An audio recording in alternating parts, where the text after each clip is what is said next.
खुशी का माहौल है पूरे कौम में। और ऐसे में देखा गया है कई सारी जगहों पर जो है काली पट्टी बांधकर जो है वक्त के खिलाफ विरोध भी जताया गया है शांतिपूर्ण तरीके से। इस पर क्या कहें? देखिए, हम सड़क पर उतर के कोई वो तोड़ फोड़ तो नहीं कर रहे हैं।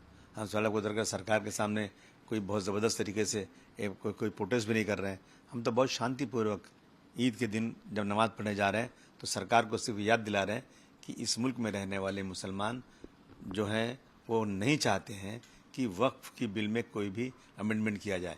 ये वक्फ की ज़मीन सरकार की दी हुई नहीं है, ये वक्फ की ज़मीन हमारी अपनी ज़मीन।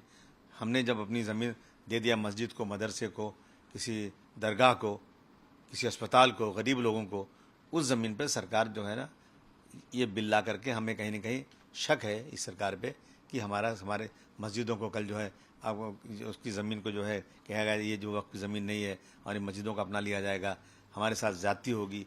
मैं समझता हूँ कि इस बिल में अमेंडमेंट नहीं होना चाहिए।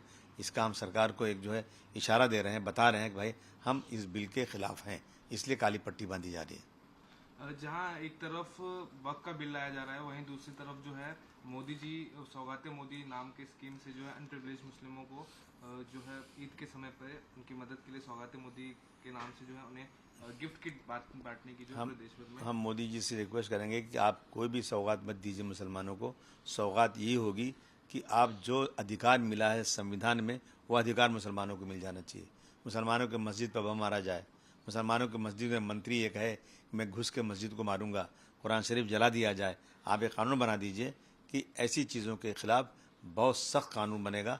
ये हमारे लिए बहुत बड़ी सौगात होगी। हमें नौकरी नहीं मिलेगी चलेगा, लेकिन हमारे धर्म के अंदर इस तरह से बदतमीज़ी करके हम जो हमारे साथ सलूक किया जा रहा है उस पर रोक लगा दी जाए, कानून बना दिया जाए तो हमारे लिए बहुत बड़ी सौगात है। ये सौगात की हमें कोई ज़रूरत नहीं है। यूपी के मेरठ में एक नोटिस दिया गया था कि अगर रमजान के समय में ईद की नमाज जो के पासपोर्ट और लाइसेंस जो है वो जब्त कर लिए जाएंगे और उसकी मनाही की गई थी। ये जुल्म का हद है, इससे बड़ा जुल्म और क्या हो सकता है। अगर सड़कों पर हर चीज़ बंद कर दी जाए तो नमाज भी नहीं पढ़ना चाहिए, लेकिन सड़कों पर जो कावड़िया लोग लेके चलते हैं बहुत कई दिनों तक सड़क पूरी जाम रहती है, उसमें क्या ट्रैफिक जाम नहीं होती, क्या पब्लिक को नुकसान प्रॉब्लम नहीं होती? देखा आपने कितने लोगों को मारा गया, उसके अंदर क्या क्या हुआ। लेकिन वहाँ फूल बरसाया जाएगा, हम उसका एतराज़ नहीं कर रहे हैं, लेकिन हम याद दिला रहे हैं कि वो चल सकता है तो नमाज 5 मिनट की क्यों नहीं हो सकती है? क्या और गणपति आती है, रामनवमी आती है, बहुत सारे जो प्रोसेशन सड़क पर निकलते हैं, क्या उससे जनता को तकलीफ नहीं होती है? लेकिन मस्जिद में सिर्फ बाहर नमाज पढ़ने से तकलीफ होती है। मैं समझता हूँ ये जानबूझकर मुसलमानों को परेशान करने का है। मेरे घर की छत मेरी छत है, मैं उस पर नमाज नहीं पढ़ सकता, इसका मतलब क्या हुआ? इसका मतलब है कि मुसलमानों को इस देश में 2 नंबर का शहरी बनाकर उनके साथ जुल्म ज्यादती सरकारें बढ़ाती जा रही हैं। महाराष्ट्र के आरोपी इस पूरे मामले में गिरफ्तार हुए अब तक और पुलिस जो है कार्रवाई कर रही है। आपको क्या लगता है लगातार जो मुसलमानों को लेकर जो भड़काऊ भाषण दिए जा रहे हैं और जो विवाद पैदा करने की कोशिश की जा रही है उसके चलते जो है उसका असर है ये? बिल्कुल, देखिए, जब मिनिस्टर जैसे लोग, मुख्यमंत्री जैसे लोग मुसलमानों के खिलाफ रोज़ाना कुछ न कुछ बातें करेंगे तो आम शरीफ जनता के अंदर भी मुसलमानों के खिलाफ एक नफरत पैदा हो जा रही है। ये उसी का नतीजा है। अब बताइए, वहाँ पर एक आदमी जो है स्टेटस रखता है और चैलेंज करता है, रात को 9:30 बजे कहता है कि मस्जिद कैसे बनी यहाँ पर, मस्जिद तोड़ दो नहीं तो मैं तोड़ दूंगा।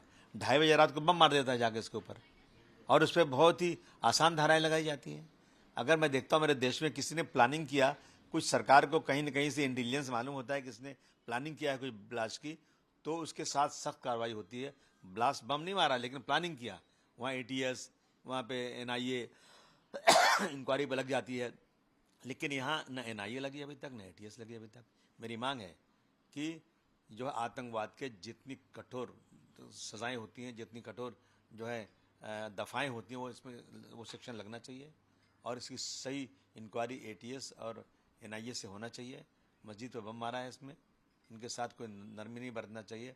और मैं देख रहा हूँ कि अगर मुसलमानों ने कहीं कुछ किया तो तुरंत बुलडोज़र आता है, घर गिरा दिया जाता है।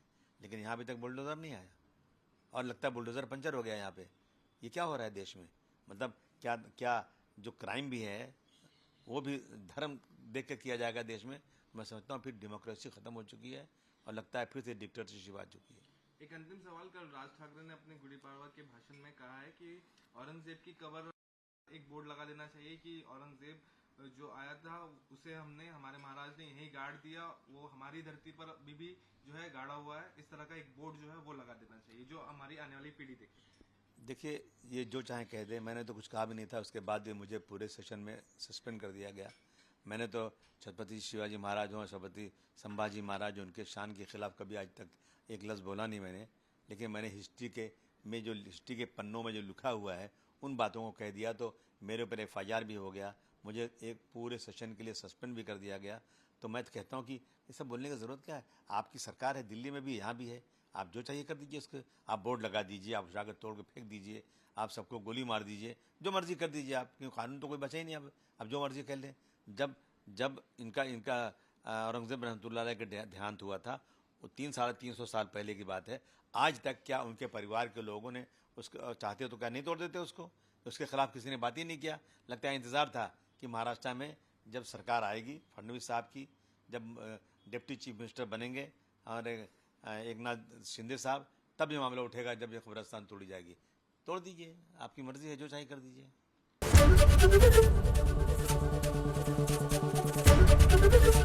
ABP गंगा, खबर आपकी, जुबान आपकी।